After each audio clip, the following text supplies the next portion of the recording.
6h30, 9h, les matins de France Culture. Guillaume Erner. Je vous l'ai dit, Auchan et Intermarché entrent en négociation exclusive pour racheter la quasi-totalité des magasins mis en vente par Casino. Et cela, c'est une information qui concerne bien sûr le capitalisme français, qui raconte une histoire, qui raconte la chute notamment du groupe Casino, mais qui raconte aussi une manière dont nos achats de Noël, mais pas uniquement, influent sur le paysage de la distribution, les choix qui sont faits par les consommateurs, notamment dans un contexte d'inflation. Bonjour Philippe Moati. Bonjour. Vous êtes professeur d'économie à l'université Paris-Cité, cofondateur de l'Obsoco. Tout d'abord, la manière dont le groupe Casino s'est délité. Pourquoi s'est-il délité? Ça fait quelques mois, voire quelques années que les observateurs du secteur attendent, hélas, ce triste dénouement. Ce qui est triste, c'est que les fondamentaux, j'ai envie de dire économiques et commerciaux, n'étaient pas mauvais. Il y a des pépites dans le groupe Casino, le fameux Monoprix, Franprix, donc des concepts qui ont trouvé leur place en se différenciant et qui enregistrent plutôt de bonnes performances. Il y avait des hypermarchés qui étaient un peu le point faible du groupe, qui s'appelait Géant pendant très longtemps. Mais en gros, Jean-Charles Naouri, le patron du groupe, avait trouvé une formule qu'il avait appliquée à son groupe, qui était à mon avis très, très avant-gardiste. Il avait dit « Nous sommes en train de passer d'une distribution de masse à un commerce de précision ». Donc il avait bien compris que ces grosses usines à vendre étaient un fruit du passé. Et qu'aujourd'hui, face à une société qui s'était complexifiée, à des comportements de consommation plus divers, il était nécessaire de segmenter, qu'on ne pouvait pas espérer choper tous les consommateurs comme ça avec un seul concept qui était l'hypermarché. Donc en prenant le contrôle du groupe Casino, puis en prenant le contrôle de Monoprix, etc., Naturalia, il a réussi à mailler le marché de manière intelligente.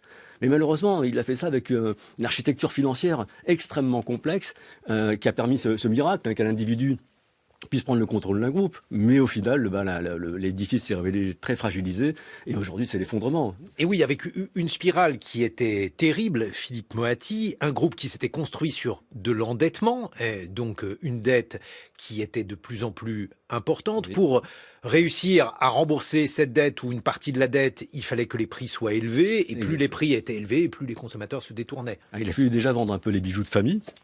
Donc même, y compris des pépites dans ce commerce de précision. Il y avait Leader Price pour les consommateurs très sensibles au prix par goût ou par contrainte. Il a fallu vendre, donc on a vendu beaucoup d'actifs à l'étranger et puis ça suffisait pas, donc effectivement il a fallu que le parc de magasins existants crache du bénéfice, donc ça veut dire qu'on investit peu dedans, les magasins vieillissent et puis qu'on est cher, notamment pour un hypermarché ça ne pardonne pas, pour un Franprix ou un Monoprix ça peut passer.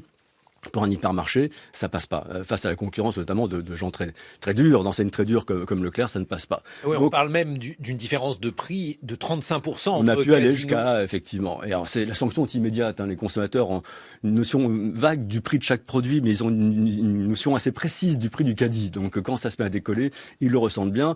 Et quand on perd un client qui va chez le concurrent, c'est très dur de le faire revenir. Donc, ponctuellement, Casino a ouvert la guerre des prix. Donc, devant ce marasme de perte de clients, ils ont été très agressifs sur les prix, donc ils ont sacrifié de la marge pour essayer de refaire du volume, mais on ne fait pas revenir les clients comme ça. Une fois qu'ils sont partis, c'est très très difficile d'inverser la vapeur. Donc ce jeu de yo-yo a été complètement dévastateur, et pour la rentabilité, et pour la fréquentation des magasins. Donc manifestement, il y a toute une partie du parc qui n'était plus à niveau. Il aurait fallu réinvestir beaucoup dedans pour relancer la dynamique commerciale, à la fois pour aménager les magasins différemment, et redonner du tonus en termes de compétitivité prix. Et là, le groupe n'avait plus les moyens de ses ambitions. Et là aussi, ce que l'on observe, bien sûr, c'est qu'on a à la fois donc un choix qui a été un choix pertinent pour les enseignes de proximité, parce que il avait Jean-Charles Naouri, effectivement, il avait bien vu cela. En revanche, c'était beaucoup plus hasardeux sur l'hypermarché. Oui, Géant a toujours été un peu le maillon faible dans les hypermarchés en France, mais le groupe avait besoin des hypermarchés parce que la force d'un groupe de distribution, surtout en France, c'est la centrale d'achat, donc la puissance d'achat. Et donc Jean-Charles Naouri était convaincu que l'hypermarché, d'une manière générale, n'était plus en phase avec les tendances sociétales et de consommation, et que Géant en particulier était faiblard. Simplement, il aurait peut-être pu s'en débarrasser à une époque où ça valait encore quelque chose, mais je pense que l'idée de continuer d'avoir des hyper pour massifier les achats et assurer la compétitivité aux achats de l'ensemble des enseignes du groupe a primé. Mais peut-être que c'était une erreur stratégique, il aurait fallu s'en débarrasser plus tôt. Aujourd'hui, quel est l'avenir de l'hypermarché? Parce qu'on a beaucoup glosé là-dessus. Philippe Moati, on a dit que l'hypermarché était aujourd'hui un modèle dépassé. Et puis alors on voit qu'Auchan et Intermarché vont racheter 320 hypermarchés et supermarchés Casino. Qu'est-ce que ça signifie? Alors, il y a plusieurs grilles de lecture de tout ça. La première, c'est peut-être de se dire, la partie, enfin, on passe dans une nouvelle phase de la partie. C'est-à-dire qu'en gros, vous savez, les cartes ont été redistribuées. C'est un peu comme un Monopoly. Vous savez, il y a la première phase où on achète les propriétés, etc. Puis il y a la deuxième phase où on échange tout ça pour pouvoir mettre des maisons, quoi. On en est là. Si vous voulez, maintenant, ça va être un jeu à somme nulle. Ça sera de plus en plus difficile de créer de nouveaux magasins. D'une part, parce que sans doute, on est arrivé au bout du potentiel. Mais aussi parce que les nouvelles règles d'urbanisme, notamment le zéro artificialisation net, va faire que ça va être extrêmement difficile de créer de nouveaux magasins. Donc, c'est l'ambiance de fin de partie, si vous voulez. Donc, on se dépêche de récupérer ce qu'on peut récupérer. Des parts de marché. Des parts de marché, exactement. D'autant, je répète, qu'on est encore dans ce paradigme que la compétitivité prix repose notamment sur la puissance d'achat. Donc, plus on est gros, plus on pense pouvoir peser sur les fournisseurs et donc obtenir de bonnes conditions qui permettront de répercuter ça aux consommateurs et de se faire des marges raisonnables. Voilà. Donc, on en est là, si vous voulez. Ça, c'est le premier point. Le second, c'est que si on prend Auchan, c'est essentiellement des hypermarchés. Et Auchan va mal. Ça va un petit peu mieux aujourd'hui, mais ça va mal, précisément parce que son activité repose excessivement sur les hypermarchés, qui n'a pas compris la formule de Jean-Charles Naouri. Il n'y a pas de commerce de précision, ou très peu, chez Auchan. Donc, ici, on ne connaît pas le détail de qui va reprendre quoi, mais il y a une opportunité ici pour Auchan de récupérer son retard et d'avoir des magasins plus petits, des supermarchés notamment. Il y en a très peu, des supermarchés Auchan.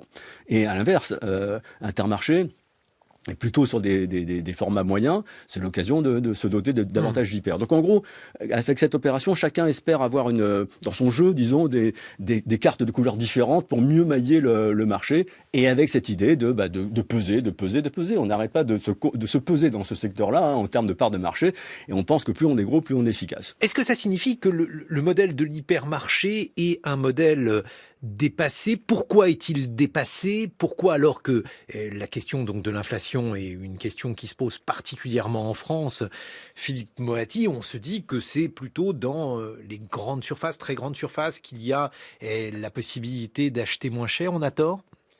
Alors, ce qui distingue l'hypermarché des autres formats alimentaires, c'est précisément la combinaison d'alimentaire et de non alimentaire. C'est l'invention du concept, ça n'existait pas. Ce sont les Français, enfin les Belges nous disent aussi que ce sont eux qui l'ont inventé, enfin peu importe, on va pas rentrer dans la querelle. Mais enfin, ce qui fait la spécificité de l'hypermarché, outre sa taille, c'est qu'on va y trouver de l'alimentaire et du non alimentaire en quantité significative. Or, le non alimentaire s'effondre d'année en année. Et encore cette année, les derniers chiffres que j'ai pu voir indiquent qu'en valeur, l'alimentaire a baissé de 2,5% en valeur, alors qu'il y a de l'inflation. Donc en volume, je vous laisse imaginer.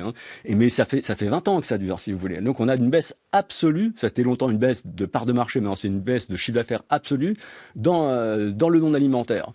Ce qui veut dire que vous avez des grands hypermarchés qui s'étaient développés pour avoir de l'espace pour le non alimentaire, qui ont des surfaces excessives. Donc on a commencé d'ailleurs, Casino avait commencé à le faire avec certains géants, Carrefour le fait régulièrement, réduire la taille des hyper. Les grands hypermarchés sont pénalisés par l'effondrement de l'activité dans le non alimentaire. Ça fait bien longtemps qu'il n'y a plus d'articles de sport dans les hypermarchés, idem pour le bricolage. Il reste un peu de textile, mais c'est très très dur de rivaliser avec toutes les enseignes qu'on peut trouver à l'extérieur. Le e-commerce a apporté un coût supplémentaire au non alimentaire pour les hyper. Bref, c'est une catastrophe. Reste alimentaire, donc c'est plutôt pour des hypermarchés plus petits. Effectivement, la formule d'avoir un choix considérable à des prix très compétitifs, ça reste un atout. Ceci dit, depuis maintenant une dizaine d'années, on voit que la dynamique sur l'alimentaire commence à s'essouffler et que ces grandes surfaces d'alimentaire commencent à être chatouillées sérieusement par des formats plus petits, et notamment la proximité. D'ailleurs, dans l'épisode inflationniste que nous venons de traverser, des choses absolument étonnantes. En général, quand le pouvoir d'achat des consommateurs est sous tension, ça profite aux hyper et aux hard discount, les enseignes de type Lidl. Alors c'est sûr que je pense que sans cet épisode inflationniste, les hyper auraient sous-performé. Mais quand on regarde en détail les chiffres, quels sont les formats aujourd'hui qui ont enregistré les meilleures performances ou les moins mauvaises, parce que les volumes baissent chez tout le monde, C'est la proximité de la grande distribution. Hein. C'est les U-Express, les Carrefour Contact, Carrefour City, etc. Ou Monop. Hein. C'est la proximité de la grande distribution, donc des petits formats qu'on avait l'habitude de voir déserter pendant ces périodes de tension. Comment expliquez-vous cela, justement?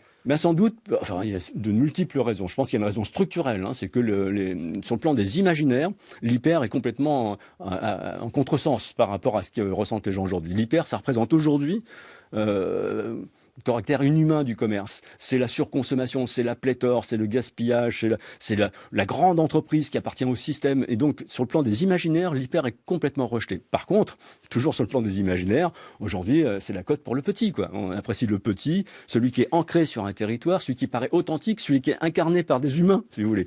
Donc, ça, c'est un facteur structurel qui profite à la proximité. Et rajouter que, quand on est soucieux de son pouvoir d'achat, acheter au jour le jour, juste ce dont on a besoin, c'est une manière d'être raisonnable. Mais alors, il y a eu des innovations importantes dans le domaine de la distribution, Philippe Moati, qui notamment ont été mises au devant de la scène pendant la crise du Covid. Je pense par exemple au Drive. Alors, le Drive, c'est pareil. Le deuxième format qui surperforme aujourd'hui, c'est le e-commerce alimentaire.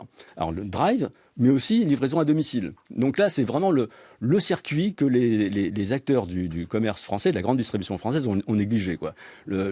Alors le Drive, c'est quand même là aussi une invention française. Hein. Ils y sont allés parce que en fait, c'est assez cohérent par rapport à leur modèle économique général. Mais alors le e-commerce avec livraison à domicile, parce que il y a une présence physique, c'est souvent attenant au magasin, donc ça, c'est du chiffre d'affaires additionnel, si vous voulez. Le e-commerce avec livraison à domicile, là, c'est une perte sèche pour le magasin. C'est une organisation logistique très différente. Donc depuis l'origine, les acteurs de la distribution française, et pas seulement eux, ont décrété que le e-commerce, ça marcherait bien pour un tas d'autres produits, mais pas pour l'alimentaire. Et là, on l'a vu notamment avec la crise sanitaire que c'est faux. Et, on voit aux États-Unis Amazon qui est très actif sur le e-commerce alimentaire. Donc la partie qui s'ouvre aujourd'hui, ça va être de prendre des positions sérieuses sur d'autres manières d'approvisionner les ménages. Parce que quand on fait des enquêtes et qu'on demande aux gens s'ils apprécient d'aller faire les courses dans un hypermarché, beaucoup disent oui, hein, quand même, mais beaucoup disent non également et considèrent ça comme une corvée. Donc il y a matière à réfléchir comment on peut plus efficacement qu'avec l'hypermarché débarrasser de cette corvée ceux qui ressentent les courses au quotidien comme étant une corvée. Et le e-commerce permet d'imaginer des formules très intéressantes. Alors il y a la question de l'inflation, il y a la question de la sobriété. Comment vous la percevez, Philippe Moati, dans vos différentes études? Est-ce que cette notion, le fait de consommer moins et de consommer autrement, est-ce que ça se traduit concrètement? Alors dans nos enquêtes, quand on pose des questions de posture, d'attitude, cette idée qu'il faut consommer de manière sobre, consommer moins mais mieux, a fortement progressé.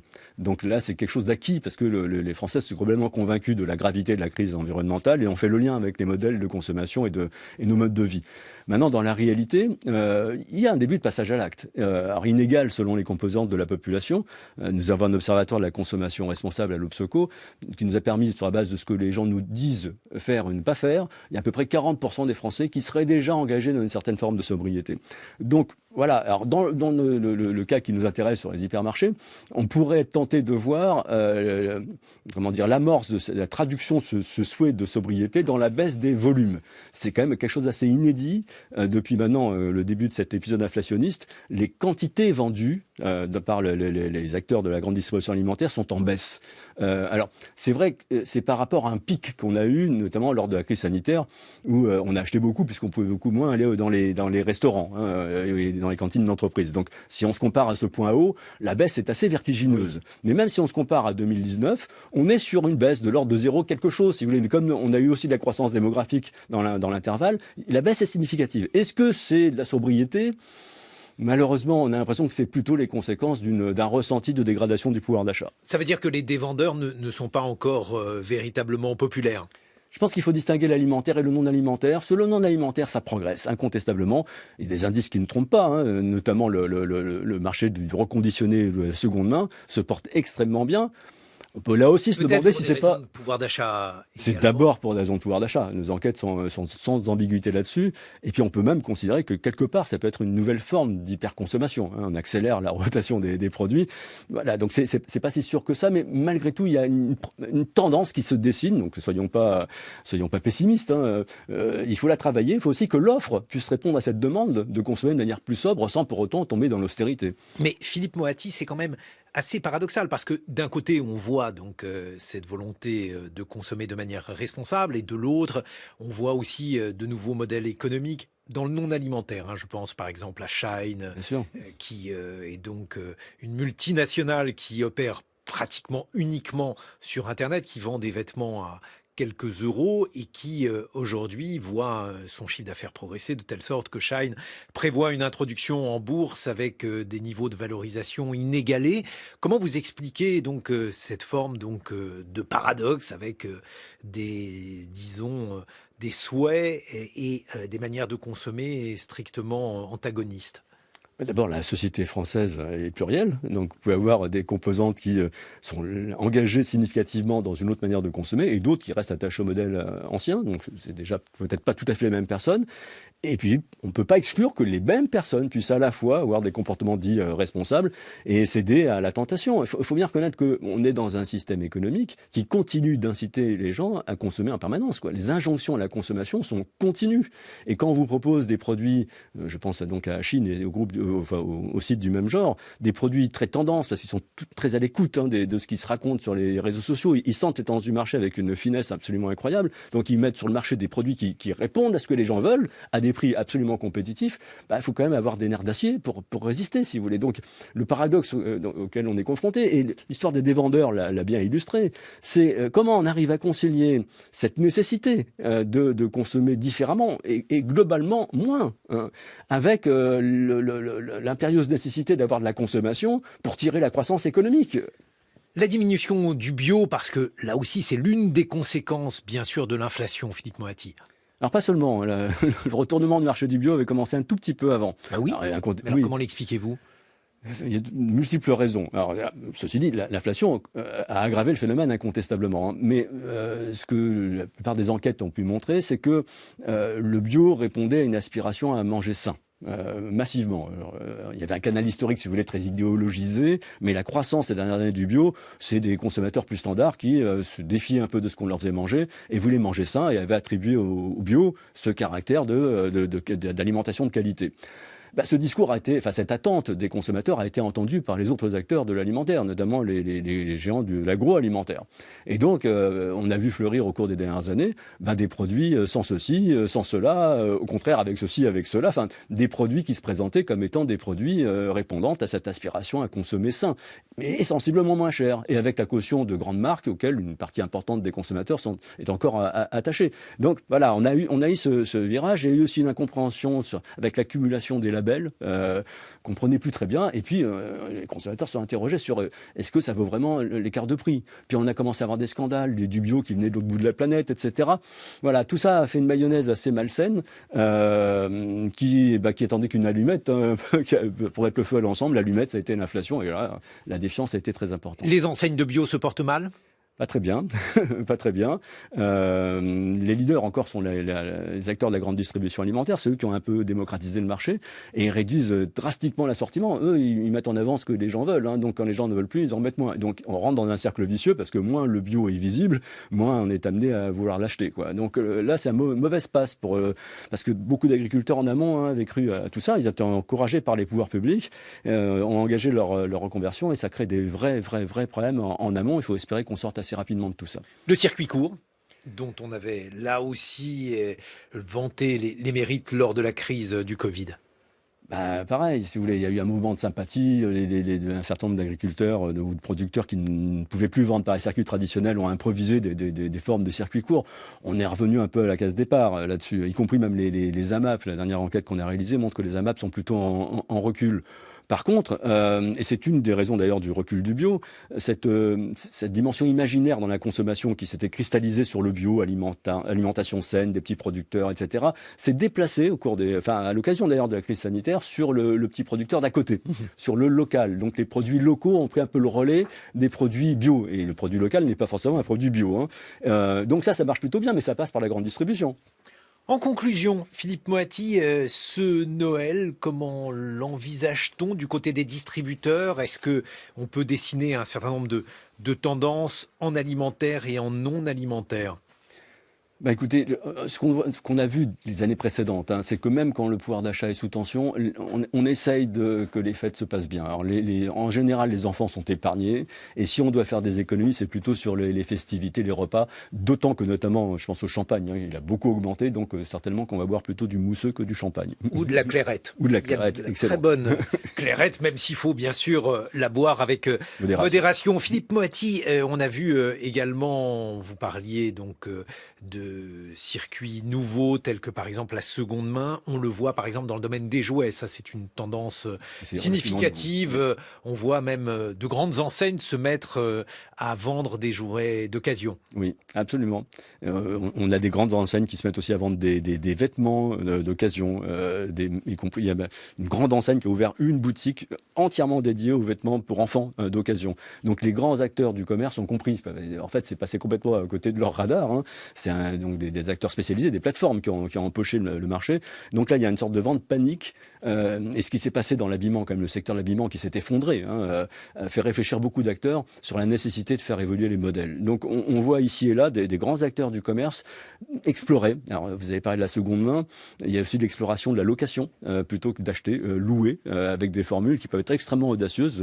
J'invite nos auditeurs à regarder, on va pas avoir le temps ici, ce que fait Decathlon en Belgique, où en gros on peut s'abonner et puis grâce à cet abonnement emprunter tout ce qu'il y a dans le magasin, quoi. Donc on sent bien que le modèle traditionnel, avec cette injonction continue à consommer qui l'accompagne, hein, parce que la prospérité dépend des volumes vendus, ce modèle est en train de se fissurer, et heureusement de plus en plus d'acteurs qui tiennent aujourd'hui le commerce en sont conscients et commencent à explorer des alternatives. Voilà donc un certain nombre de signes que la consommation est en train de changer, avec de surcroît donc ce rachat des hypermarchés Casino par Auchan et Intermarché. Merci beaucoup Philippe Moati d'avoir été avec nous. Je rappelle que vous êtes professeur d'économie et fondateur également de l'Obsoco.